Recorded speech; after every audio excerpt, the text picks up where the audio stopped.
નમસ્કાર દોસ્તો, સ્વાગત છે તમારું આપ સૌની સિયારી ચેનલ ગુજરાતી સાહિત્ય નિકુંજ યુટ્યુબ ચેનલમાં હું નિકુંજ પરમાર આપ સૌનું તહેદિલ સ્વાગત કરું છું।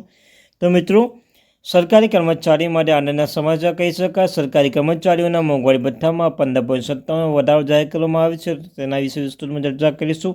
તે પહેલાં મિત્રો, તમે વોટ્સઅપ ગ્રુપ, ટેલિગ્રામ બંને જગ્યાએ ન જોડાયા તો અવશ્ય જોડાઈ જજો, લિંક ડિસ્ક્રિપ્શન મૂકું છું। તો ચાલો વિદ્યાર્થી મિત્રો, વધારે સમયના બગાડતા વિડીયોની શરૂઆત કરું છું। તો મિત્રો, વિડીયો શરૂઆત કરતાં તમે ચેનલમાં નવા ચેનલ સબસ્ક્રાઈબ કરવાનું ભૂલશો નહીં। તમારા ચેનલ પર સરકારી કર્મચારી, નિવૃત્ત કર્મચારી, પેન્શન ધારકો બાબતે હરેક અપડેટ મળતી રહેશે। તો ચાલો વિદ્યાર્થી મિત્રો, વધારે સમયના બગાડતા વિડીયોની શરૂઆત કરું છું।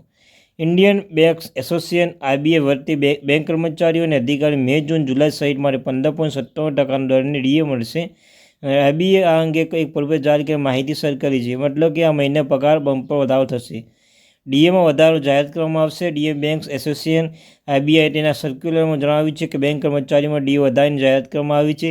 મે, જૂન, જુલાઈ 2024 માટે બેંક કર્મચારીઓ અને અધિકારીઓનું મોંઘવારી ભથ્થા તેમના પગારના 15.57% હશે। આ સાથે પરિપત્ર કરવામાં આવી છે કે 8 માર્ચ 2024ના રોજ થયેલા 12મા દ્વિપક્ષીય કરારના ક્લોઝના 13 અને સંયુક્ત નોંધના ક્લોઝ 2 મુજબ મોંઘવારી ભથ્થું વધારો કરવામાં આવશે।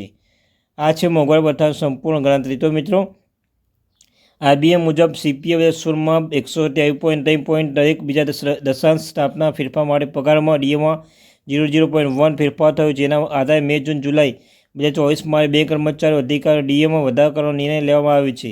જો આપણે માર્ચ 2024ના અંત સુધીમાં ઔદ્યોગિક કામદારો માટે ગ્રાહક ભાવ સૂચકાંક ડેટા પર નજર કરીએ તો તે જાન્યુઆરી 138.9, ફેબ્રુઆરી 139.2 અને માર્ચમાં 138.9 હતો।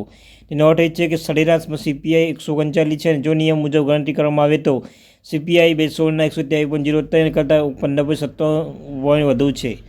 અઠવાડિયામાં 5 દિવસ કામ કરવાની માંગ છે। મિત્રો, બેંક કર્મચારીઓ ડી વધારામાં ભેટ મળી છે, પરંતુ તેમના વધુ એક માંગ નિર્ણય લેવામાં બાકી છે। ત્યાં લાંબા સમય પેન્ડિંગ છે। વાસ્તવમાં એક બેંક કર્મચારીઓ લાંબા સમયથી 5 દિવસના વર્ક વીકના માંગ કરી રહ્યા છે। ઇન્ડિયન બેંક્સ એસોસિએશન અને બેંક યુનિયનના પ્રસ્તાવ માટે સહમત થઈ ચૂક્યા છે, પરંતુ હવે તે પ્રસ્તાવ રજૂ સરકારની મંજૂરી રાહ જોવાઈ રહી છે।